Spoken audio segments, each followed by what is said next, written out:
Hello and welcome to Soundscape Vietnam, a podcast highlighting the music makers from the north to the south. My name is Jeremy and I'm your host. Joining me today is Canadian rapper and songwriter Luc Loewen. Loewen, right? Indeed, pronounced correctly. Yes, okay, great. Better known by his artist name, Nuce. He is currently based in Hanoi, where he's been making waves in the rap scene. Luc, welcome to the show. How are you? I'm pretty good, man. Thanks for having me. Thank you for joining. Life in Hanoi is pretty normal now. Yeah, it's getting back up to normal. I'm happy to not have to cook for myself, and I'm glad I can go outside. But yeah, hoping it's totally normal soon. What was your lockdown dish, like go-to lockdown Oh man, dish? I cooked way too much spaghetti. Way too much spaghetti. Yeah, I'm not very good at cooking or anything like that. So I have like spaghetti and then grilled chicken, and I just kind of cycle through like three things. And I was getting pretty tired of that. So. Yeah, I can imagine. Sometimes you just lose the motivation, even if you love to cook. Like, yeah, it's just all the time. Yeah.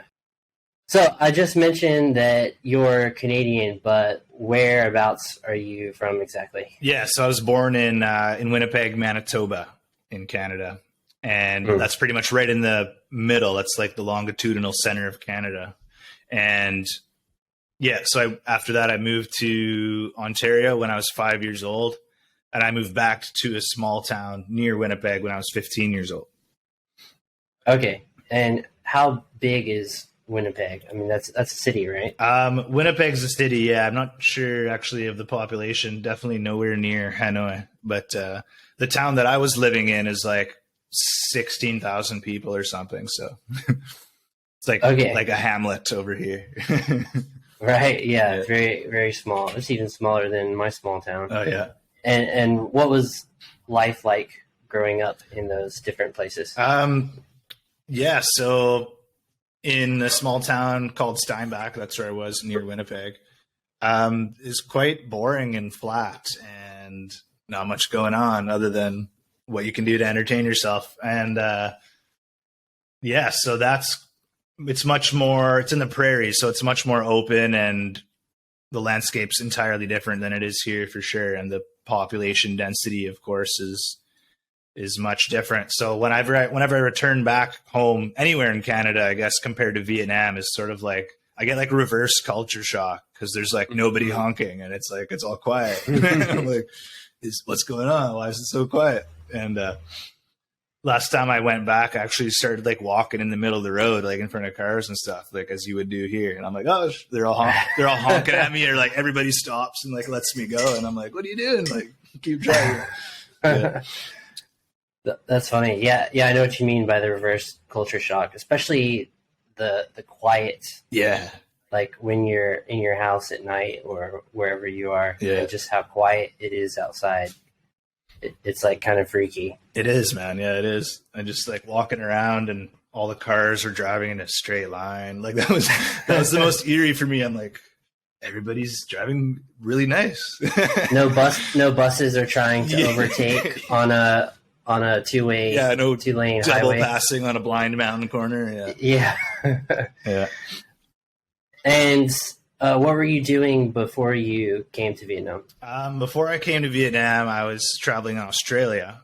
And before that, I had dropped out of college. And I went into college because I didn't really know what I was doing with my life. And at that point, it was kind of a decision just to get things going. And I was like, yeah, I'm just going to go to school, and maybe that will lead me to some other opportunities. But shortly after, starting school with no real focus or real path or goals, I quickly lost my motivation and really thought, like, is this really what I want to do? Do I want to spend all this time and money for the next few years and then not even get a job related to this? And then that was when I just decided I'm gonna quit school and save up and go traveling to hopefully find some motivation or some kind of calling somewhere else. And then I ended up here in Vietnam, and I've been here for 3 years. So I think it was a good decision. Yeah, anytime someone comes to Vietnam, that's a good decision, I would say. Yeah. And how did you end up here specifically? Like, Yes. what led you to be here? Right. So I was when I was in Australia, and my Australian roommate, said he had been to Vietnam, and I was trying to travel somewhere before going back to Canada, but I didn't really know where. And he just mentioned, hey, Vietnam's cool. You can get a bike and travel across the country. And I'm like, that sounds awesome. I'll do that. So it wasn't really much thought. And that leads me into actually another thing I would like to say is that I didn't really know anything about Vietnam before I came here. So everything that I experienced was like a total adventure. And even when I was traveling with people, I was just going with the flow. I'd meet some people and they say, hey, we're going here on this bike trip. I join them and keep going. So I didn't even know where we were going. And suddenly it's like, oh, there's this beautiful cave, or like, this is amazing. And then it was like a whole new way to experience it, because I'm sure that some people will like look on YouTube of the travel vlogs of these places before they go there, and like they know what they're going to see. But to me, it's just like being shown to me every day this amazing country that was an awesome experience. I'm definitely one of those people that likes to see what I'm getting into. Yeah. But at the same time, no amount of research that I did about Vietnam before moving here could have prepared me for exactly how it is day to day. For sure. And I still, after 5 years, see something wild. Yeah, exactly. Or hear about a wild story that I wouldn't have expected. Yeah, totally. So what are some of the things that you love most about living here? I really like the busyness of the cities, and I could find the beauty in the chaos of all the hecticness. And that's really different from back home, which I thought might drag me down or, you know, be hard on my mental health with all the stuff going on. But I think it's a good stimulation, and I think it's really exciting. So that's one thing I like. Although my favorite thing in Vietnam is definitely the mountainside and motorbiking through the beautiful mountain scenery. Was one of the best experiences I think I ever had. The best feelings I ever had is just weaving through the mountains. So yeah, like I can live in Hanoi, and that, you know, the busyness of the city does get to me every once in a while where I want to go escape to the mountains for a bit. But I appreciate kind of both sides of it, because I wouldn't want to live in the mountains either, because then I'll be like, well, how am I going to eat McDonald's or go record music? So it's like, I like to go there, but I also like to live in Hanoi. You know what I mean? Right. You got to have the conveniences sometimes. Yeah. So is there any particular destination that's your favorite among the different mountain areas? The mountains in Ha Giang province are probably some of the most spectacular that I've witnessed. And I've done the Ha Giang loop. I've done that twice now. And yeah, I just like never get tired of the epic mountains, man. It's awesome. Cool. Yeah, I love the mountains too, and especially having that little bit cooler weather. Yeah. Is nice. For sure. Take a break from the sweat of every day. Yeah, exactly. So now I want to talk about your musical background. I've seen you post some like Facebook and Facebook stories about showing you playing guitar and singing in addition to your rapping. So can you tell me a little bit about your musical history, like as far as doing music or learning instruments? Yeah, so I took a little bit when I was really young. My parents made me take piano lessons, and that was like a chore for me. That wasn't like a yay piano. And so I stopped doing that. I can't remember what age, but I did that for a few years when I was young. And then when I was 13, I think I took guitar lessons for a little bit until I broke my wrist. And then I just kind of lost my spot with my guitar teacher, and then just never took lessons again. So like, it hasn't been a consistent thing with music for me. So I have 2 guitars now here, and it was only when I was in Australia, like a few years ago, and I started playing guitar again and actually practicing it. And I'll practice for like a few months, and then I won't touch it again for 6 months. And then that process will kind of repeat. So it hasn't been a consistent thing for me. So you've done a bit of singing in some of your songs, like the choruses. Do you plan on incorporating guitar that you do yourself into the songs, or have you done that already? I haven't done that yet. I feel like I'm not at the level of actually recording myself playing the guitar. I think I'm still pretty new at it, but for sure I would love to. Like, I do create my own melodies somewhat, with absolutely no musical knowledge, just like this chord sounds good. Oh, this chord sounds good. You know what I mean? So I would at some point love to do that, but I haven't started that yet or pursued that yet. So. Right. Okay. Do you ever just like hum something out loud and then that goes into a song? Yes. Sometimes I'm biking down the road and then I'll get something in my head and I have to, that happens really a lot with lyrics for sure. And I don't want to lose it. So I pull over and write in my notes, but yeah, sometimes with melodies too, and sometimes that will kind of be initiated by listening to some other song. So sometimes actually what I noticed myself is I'll hear a melody like of some like rock song or whatever song that doesn't have lyrics. And like a vocal melody will pop in my head that would go along with that is totally different what the actual lyrics or vocals of that song are. And I'll take that and I'll kind of use that somewhere else. You know what I mean? So it's like, because that's kind of what I do when I write rap music too, is I usually typically find a beat and put my lyrics or melodies on that beat.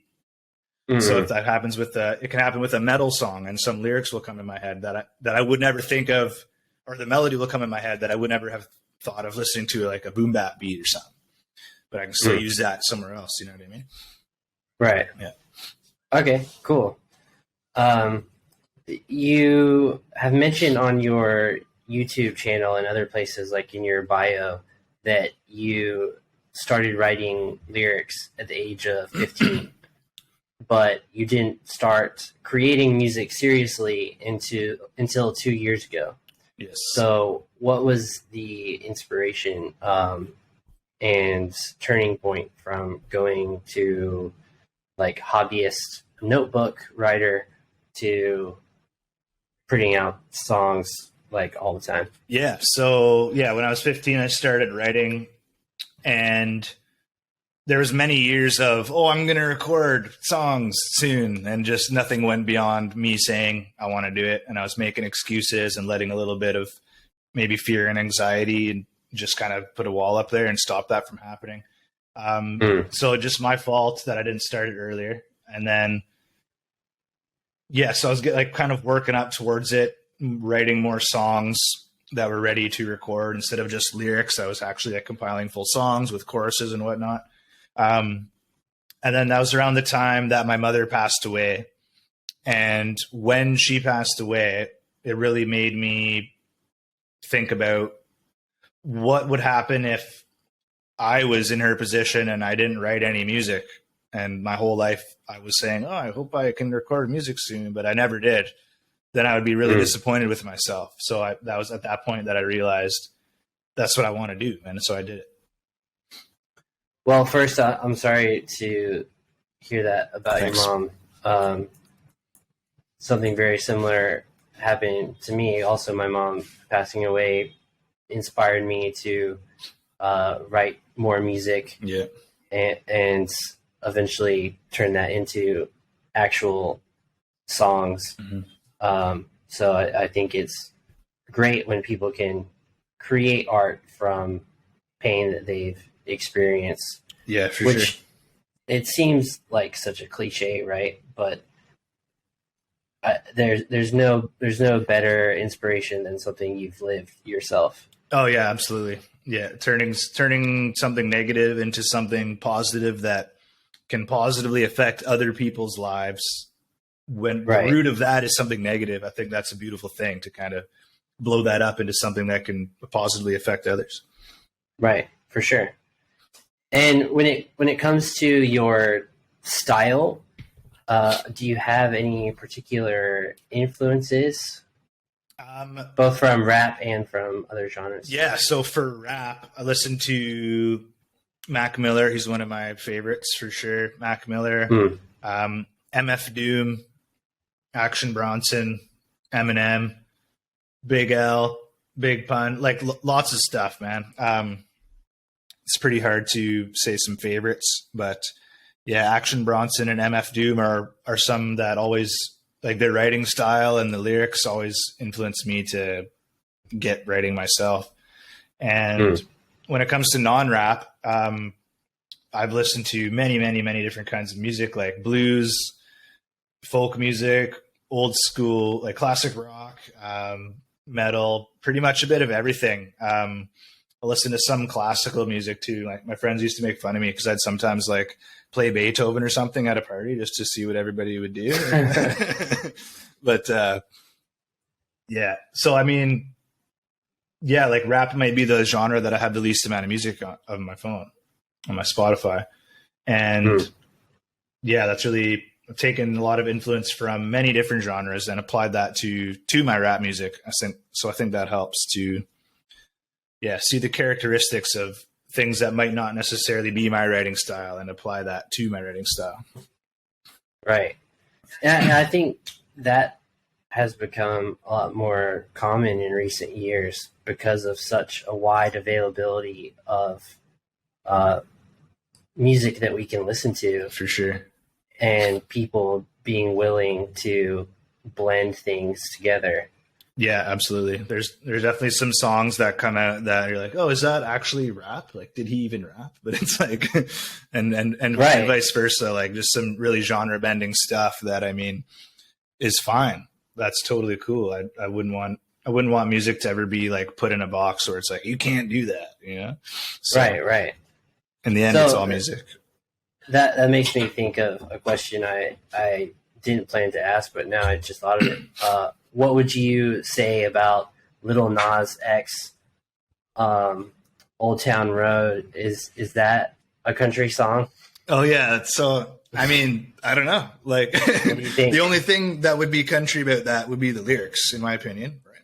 Yeah. So, I mean, So technically, like, that's what I mean. Like, I don't like getting into technically, like, it checks off these boxes, so it's this.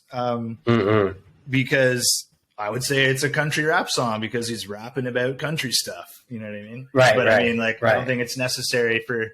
Obviously, there's probably some like hardcore country fans that are like, you know, we don't want that rap in our genre or whatever. You know what I mean? Like, there might be some people that refuse to accept that as a country song or that refuse to accept that as a rap song. But yeah, for me, it's like, it's music, man.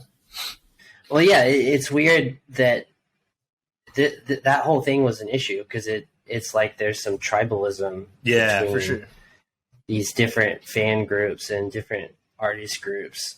So you have people who almost want to keep others out.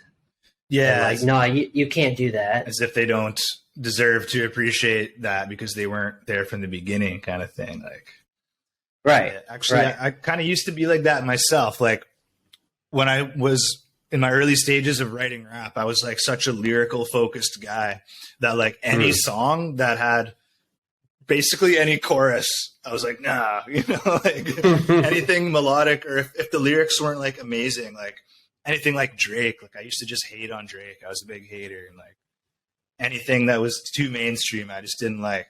And because I was like, it all has to be about the lyrics, and you know. But then as I started writing and opening up my own spectrum of writing to these melodic styles, which helped me, you know, write more choruses and stuff. I think that, you know, me dropping the judgment of these music styles really helped me grow to appreciate different things from different subgenres and kind of just make me a more skilled musician.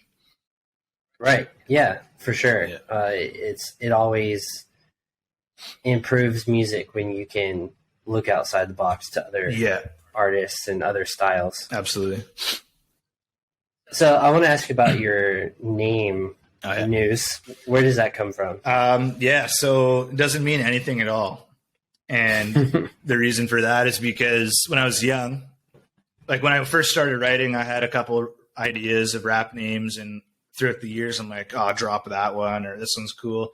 And I spent really a lot of time. Like there are times where I just sat there for hours, like researching like words and like meanings of, oh, this word means cool. What can that mean? And how can I put that with this to make this like all encompassing title that like is what I am, you know? And I'm like going through all these things, and nothing worked and nothing stuck with me. And then it was time to release my music, and I was just like thinking about words, and I'm like, oh, Nuce sounds cool. Let's go with that. So you were vastly overthinking it, and then you just decided to go like, yeah, all right, I'm choosing this. Yeah, because I was like, it has to be so perfect, and then so nothing was perfect.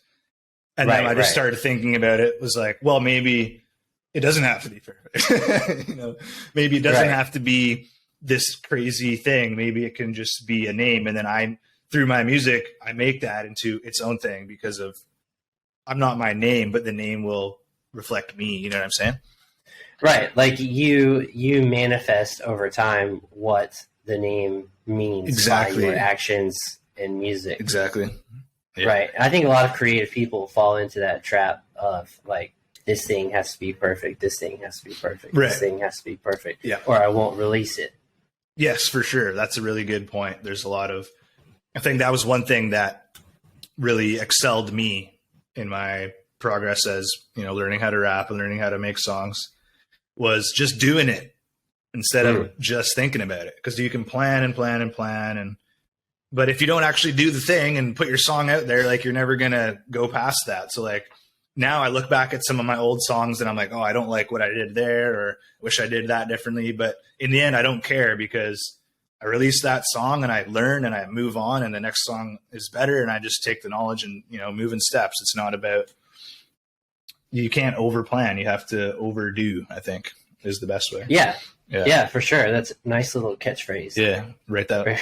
It's gonna be a bumper sticker. Yeah. So we'll come back to some more music stuff in a bit, but I wanted to ask you about mental health, because this is something that I have heard in your songs, and then you've also written about it on social media. So dealing with mental health issues has been a theme of many of your songs. And you've been open about the fact that you have Tourette's syndrome, OCD, ADHD, and have also battled depression and anxiety at different points in time. Yes. So would you mind giving me and the audience a little background about Tourette's and OCD, because these are definitely two conditions that get shown a lot in popular media, like on TV shows and movies and stuff. But I doubt that they're very accurate, because it always seems very extreme. Right. So could you just give us a little bit of information and background? Yeah. Well, yeah, I wouldn't want to say that maybe those portrayals are accurate, but there's also like way more to it than that, because they usually pick these extreme cases of Tourette's and stuff. So people get this stereotype, or how OCD is just people that need to clean or something, but it's like way more than that. Cause like if you're watching this, like you may have seen me like move my face a little bit or something, but other than that, like I'm not screaming and like swearing like you would see most popular displays of Tourette's be. So there are varying degrees of Tourette's, of course, like there is in anything. I guess I'll just talk about my experience. So when I was 5, I was diagnosed with a tic, and a tic is any motor or physical action, like vocal or physical, exertion of anything. So mine was a cough. Like I would just cough on purpose. And, the doctors went through a lot of why is he coughing so much? I just cough all day. And they narrowed that down to diagnosing me with a tic. And then Tourette's is diagnosed when you have many different kinds of tics, or like if you have several vocal and physical tics, instead of just having a tic, now you then have Tourette's, you know what I mean? So I think lots of people have tics. I think that's actually quite common. Like they might do a weird thing, like move their eyebrow or something like that. But once it goes beyond that and it's more, then it becomes Tourette's. So when I was 13 is when I was diagnosed with Tourette's. And yeah, so like luckily I have the severity of my case is that I can pretend to be normal if I absolutely need to. And that's like the biggest misconception, because people are like, well, like if you have Tourette's, like, can't you just not do anything about it? And like, what do you mean you can be normal? Then you don't have Tourette's, right? But like for me, I can, with a lot of mental energy, I can suppress most of my tics. And like, even right now, I get a lot of the tics come out especially when I'm talking about Tourette's. So like, as of right now, I'm like moving my feet a lot, and I've been playing with this fidget spinner the whole time. So what I'm doing right now is kind of filtering my tics into other movements the best I can. And when I'm doing work that involves standing or moving or doing something physical or rapping or talking, then it's kind of filtering out the energy of those suppressions and it kind of releasing it in its own way. So that's why school was so hard for me. And when I have to sit here and not talk and not move and just like watch somebody and try to soak up their information, that's when it gets really hard for me. And so it's basically just physically and mentally exhausting to be trying to do something when some of my brain is telling me to like do something weird, like move like this or whatever, like anything, like make a sound or move your face. And when you're trying to spend all our energy to not do that, it's really hard and distracting. So sometimes I'm just like, when I'm by myself, there are times where I look exactly like the stereotypical like Tourette's dude that's like going nuts, you know what I mean? Like, because I'm by myself, so I'm like, I don't need to waste my energy to suppress this. I can just let it go and it'll be fine. And some, my family members and people that have been close to me have seen that. Yeah, so I don't know how deep you want to go into this, but no, I think that's a good coverage of the overall, like about the condition, because I did know that there are levels of it, but I didn't know much, so I think it's interesting, and thank you for sharing that. Yeah, no problem. So how much has music then been an outlet to channel any difficulties that you have with either Tourette's or other things? Yeah, so music, that was pretty much the reason I started writing, is when I had, battling with the anxiety and that whole side of things, mental health. It was always like an outlet for me to just write down, like, I'm feeling this way, and it's like I need to turn it into something, get the energy out. So lots of my lyrics have been about that, or motivated by the negativity. And that's how it started. And then it was like a coping mechanism for many years, and then it became a hobby, and then now it's something that I do professionally, that I'm pursuing. And still to this day, like if I'm experiencing some negativity or mental health, like when I'm in really dark places is when I'm the most creative. One thing I think is a really beautiful thing about music and my experience with it is that when I'm feeling a type of way that's definitely not good and negativity is consuming me, in that negativity, I can put myself in a creative space to feel these feelings and write them down in the form of music, and then create that into an actual song that can then be shown to people who can listen to it in a positive way. Like whether the song is negative itself, when you're listening to music, like you're enjoying it, you know what I mean? It's become a tangible thing that is good from the negativity that I feel inside me. So that like really is just awesome to me, that it's like, I feel this way and like it sucks and it's hard. But when I look back on songs that I've made that other people say like, yo, this song helped me, man. Or like, this is awesome. Like any, even just people listening to it without saying anything is like, it gives really meaning to the suffering. You know what I mean? I feel like I'm just turning it into like goodness, you know? Right. You're flipping the script and changing the narrative on your own. Yeah. That's cool. Is there anything else that helps you cope when you have difficult days? So lately, I've been trying to do a lot of reading lately, and there's this one thing I've started doing is that when I have these negative thoughts, I just try to observe the thoughts from like a perspective behind the thoughts, as opposed to becoming those thoughts, if that makes any sense. So it's like, I feel like as humans, there's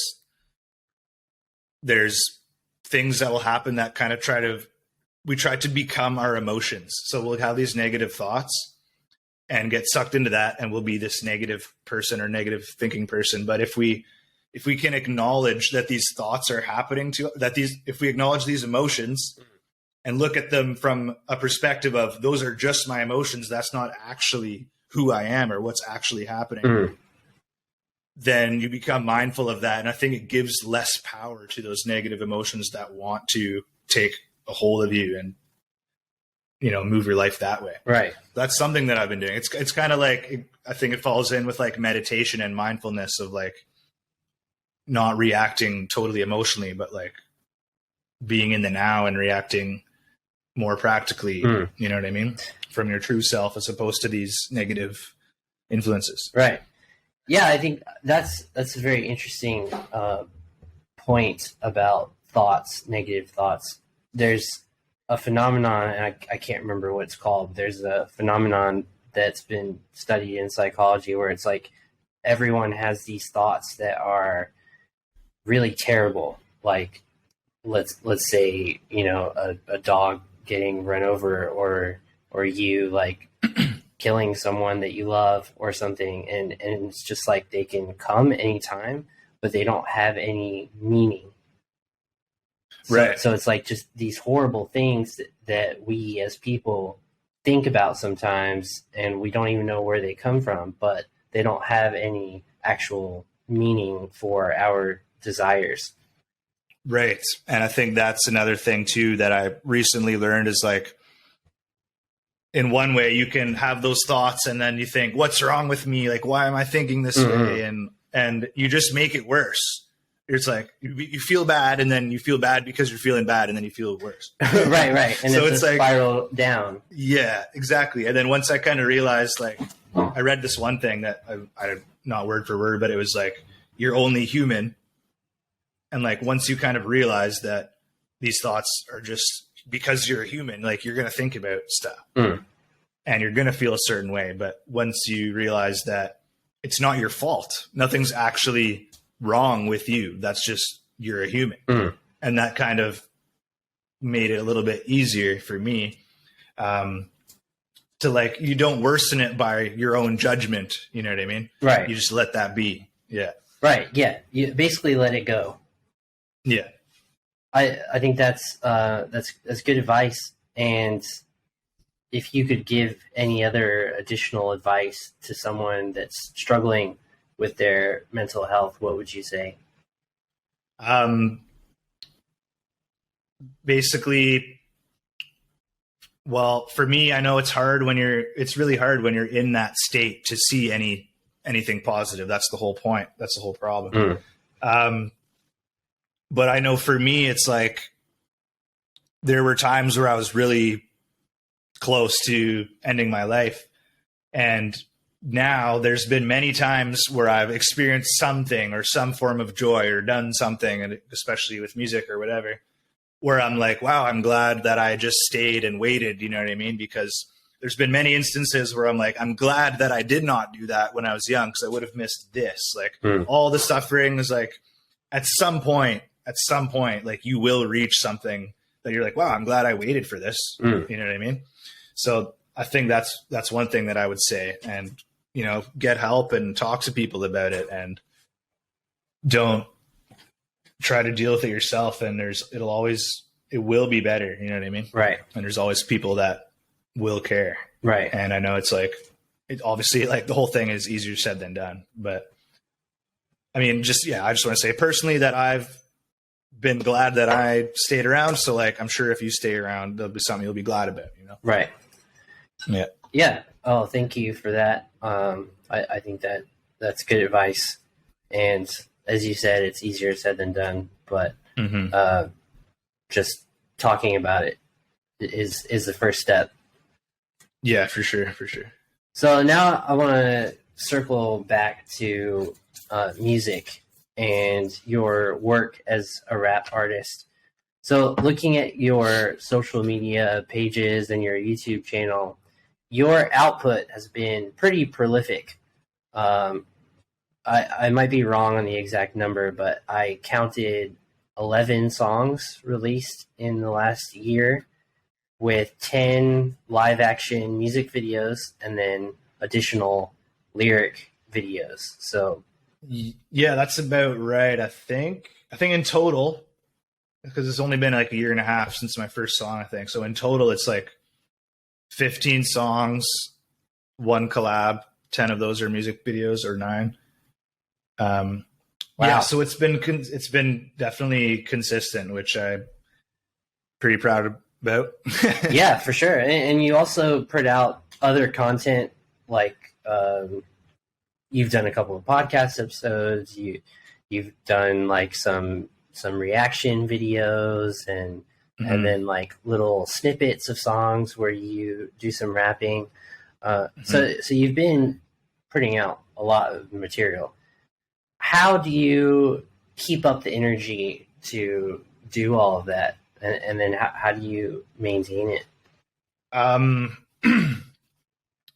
It's just been like, there's never been anything in my life that I've done that I just was so fully motivated to do until I started doing music. And it was just like this it just like came over me that it was known that this is like what I want to spend all my energy doing. Like, this is what I'm going to chase. I'm going to chase being successful in music.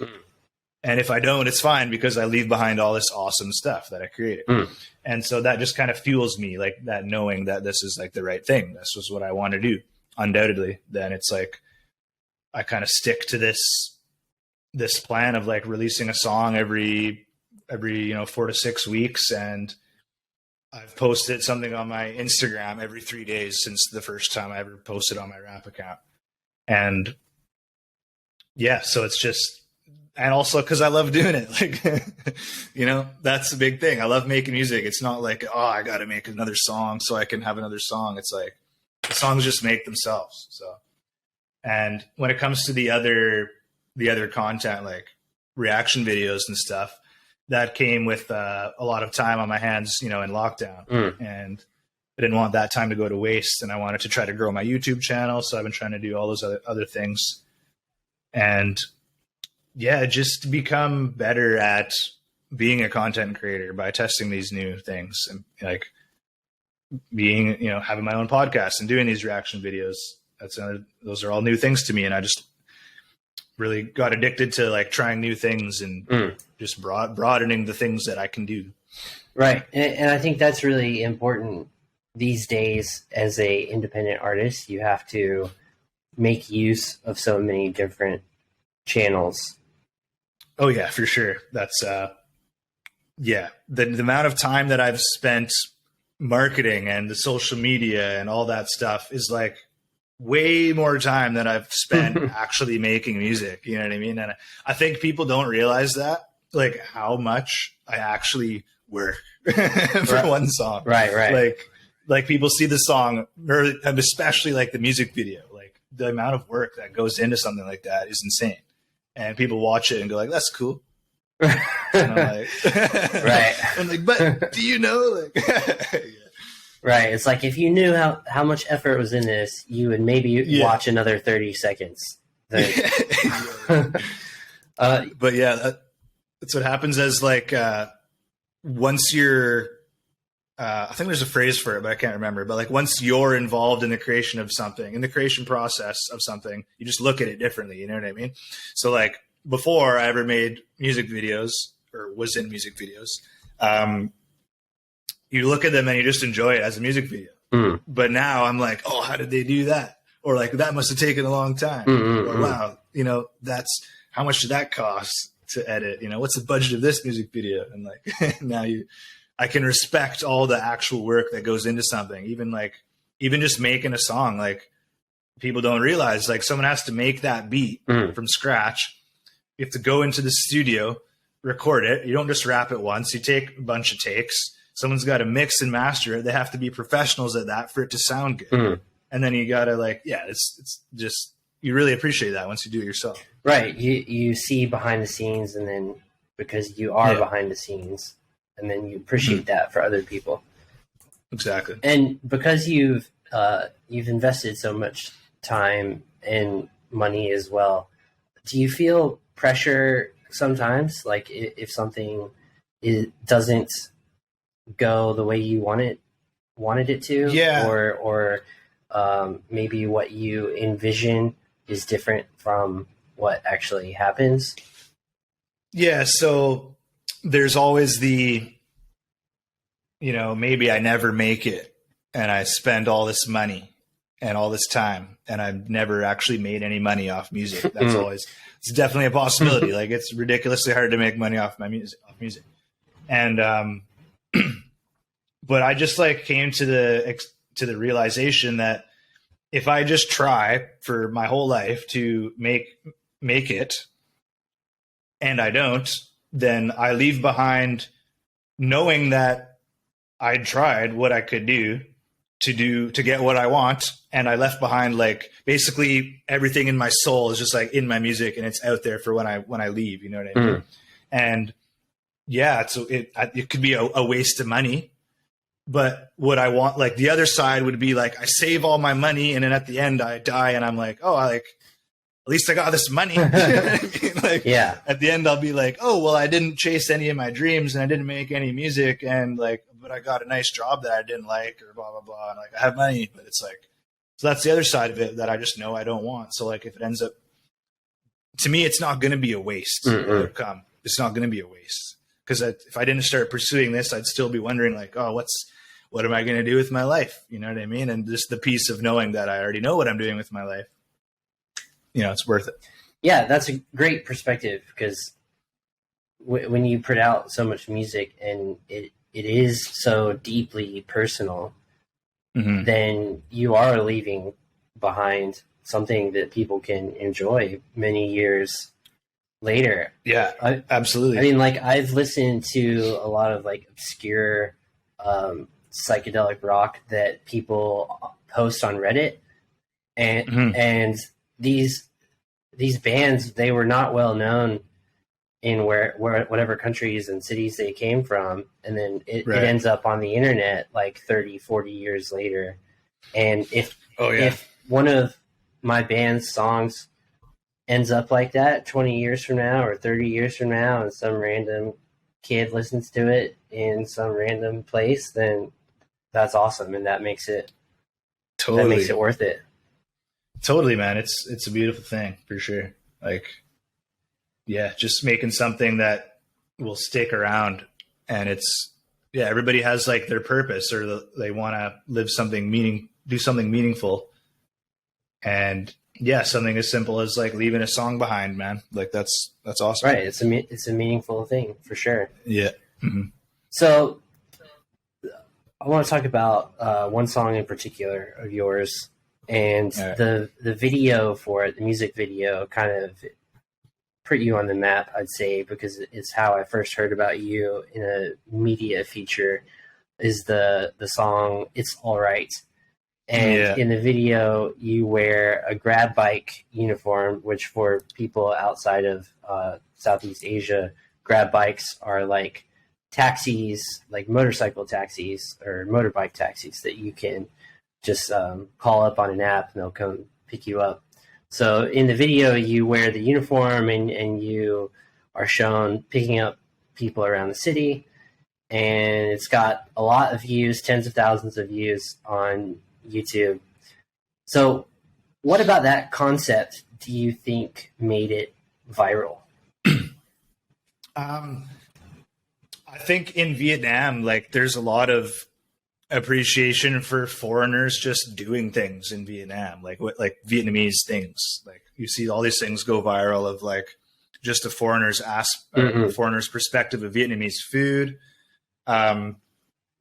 Things like that really gets attention. And then I think me being a Grab driver was pretty funny and interesting because, like, that's obviously something that no foreigner does in Vietnam. Like, no one comes here to be a Grab driver. So I think seeing that was pretty funny for most people, most Vietnamese people.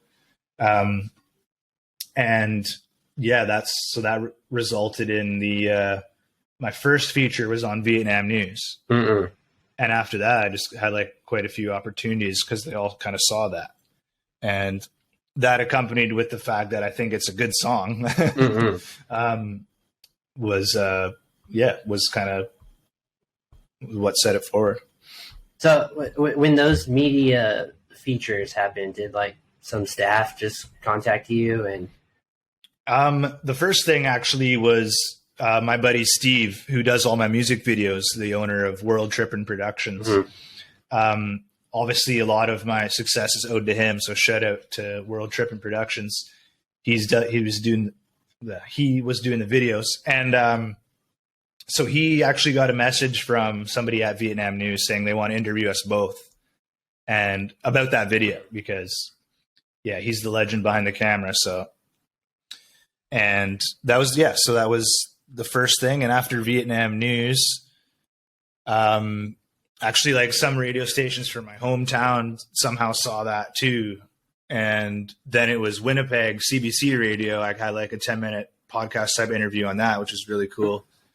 And then like VTV like contacted me and I went on TV in Vietnam, which is really cool too. And that was all kind of from that one song. Okay, video. Cool. Yeah, the VTV thing is what I saw you. I didn't see it on TV, but I saw it on the internet somewhere. Right. Yeah, that's cool.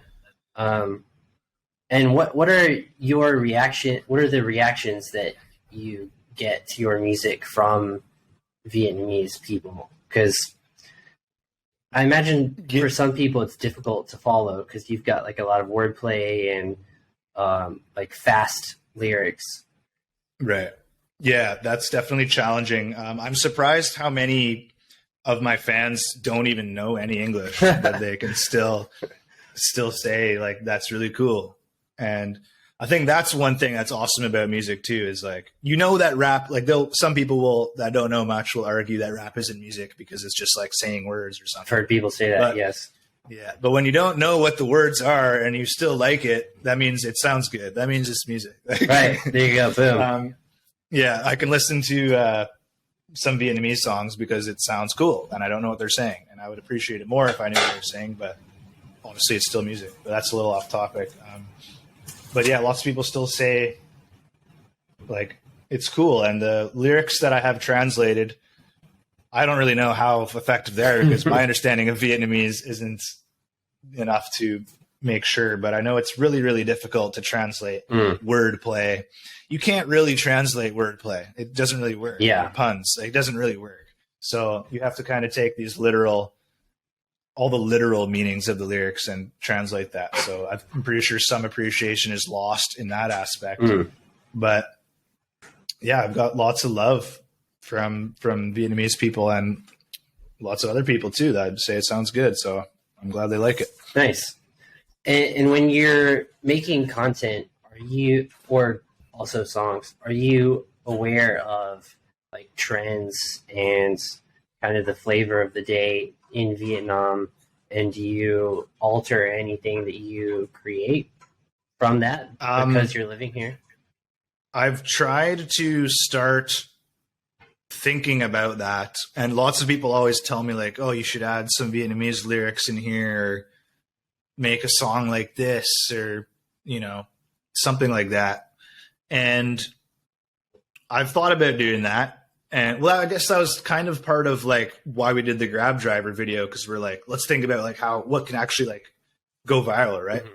And, but other than that, like when I make my music, it's quite authentic because I've never been like, oh, I'm not making music to say like, oh, I'm going to make it this way so these people like it, or I have to do this so these people like it. It's just been like a total reflection of what my creative body wants to create. Mm-hmm. So like that keeps it like authentic. And but I would like to start throwing in some Vietnamese lyrics, but it doesn't come naturally to me when I'm writing. Right. So I would have to like really focus on like what Vietnamese things can I say? Because for sure that would, increase the amount of Vietnamese fans I have. If we just sprinkle a little bit of rap Viet in there. Right. Yeah. And Vietnamese people do appreciate that. Like you were saying earlier, foreigners doing anything in Vietnam and like showing that off on the internet. Yeah. Is a big thing. So also in music. Yeah, I just was curious about that because, I'm the same way with my band. I'm not writing anything that's like aimed towards the Vietnamese audience. Right. It's just what I want to do. But at the same time, at some point, you have to do something to connect more locally. Yeah. See, there's two sides. Like, you may as well do what you can to utilize where you are, you know what I mean? And utilize the potential fans and do some things that maybe you wouldn't normally do to get those fans. I think that's just part of how bad do you want it? You know what I mean? Like, why not do that? Right. But like, you can't like fully drop your whole reason that you started making music just to like, only for the fact of getting fans. Like, that's not why you make music, right? So it's like, you can do both. I think that's fine, as long as you don't lose the authenticity of your music. Right. Basically, don't sell out. Yeah, pretty much. Don't be a sellout. Don't be a exactly. Okay, so we're getting towards the end, and I want to introduce a new thing, which I'm calling Quick Fire. So I've got 10 questions, and I'm going to give you 2 choices. And you don't give any context or reason for your answer. You just choose one, and then I'll ask the next one. Okay. All right. Let's go. All right. So first one, Bun Cha or Bun Ka? Bun Cha. Okay. Ba Ba Ba or Bia Hanoi? 333 or Bia Hanoi? If I saw them both in the fridge, I'd pick a Hanoi. Okay. Beaches or mountains? Mountains. Chill at the park or hit the club?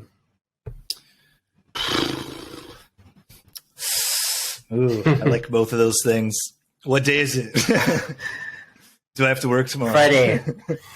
Okay, hit the club, I guess, maybe. Okay. 1,000 views on YouTube or 1,000 streams on Spotify? YouTube. Okay. Elephants or giraffes? Giraffes. Full body sunburn or crippling hangover? Crippling hangover probably came with some fun before that, at least. Okay. Wu-Tang Clan or Public Enemy? Wu-Tang. Okay. Zombies or vampires? Zombies. Okay, and last one, bum gun or wet wipes? Bum gun all the way, man. Okay. Okay. Yeah, so we'll just leave it at that. I'm not going to ask for any explanations or anything. All right. Just open to interpretation. Rapid fire. Yeah. All right. So now I want to ask about some of your goals. What are your key short-term and then long-term goals as an artist? Yeah, so short-term is just to keep consistently making music and music videos and content. And yeah, I guess that's the only short-term thing, is just to keep going. And long-term would be, I would love to be making money. Yeah, sure. Music. I would love to. I've had 2 performances before COVID came. That was it. So I'd really love to be performing a lot more in Hanoi, and like I can see myself in the future, going to Saigon for like a week and performing every day at a different club or something. I think that'd be sick. So that part is one of the newest aspects of my music journey is the performing part. So when I started that, it was like, oh, this is sick. And then, but COVID, so I really hope to get going hard in that aspect again. Okay, sweet. We definitely hope to see you down here in Saigon. Do you want to give any shout outs or spotlight any projects that you're working on right now before we go? Big shout out to World Trippin' Productions. I really owe Steve a lot because of the magic he does with the camera in my music videos. So if you need any kind of content creation, check him out. And so as far as future projects, like you got to follow me on YouTube because I'm always dropping new songs all the time, new music videos all the time. And there's always going to be something coming soon. So my music's available everywhere, all streaming platforms, but YouTube's the one I'm focusing on the most. And that's where the cool visuals are going to be. So you can check that out. Okay, nice. Yeah. So there we have it. Episode 6 of Soundscape Vietnam is in the books. And today was featuring Luc Loewen, a.k.a. Nuce. Thank you for joining me. I'm going to put links in the description so you can easily follow Nuce. And if you enjoyed this episode, please like and subscribe to the show. Thanks again, Luc, for joining me today, and good luck with all your projects. Thanks for having me, man. It was fun. Good talk. All right. So signing off, this is Jeremy. Have a great day, everyone. Peace.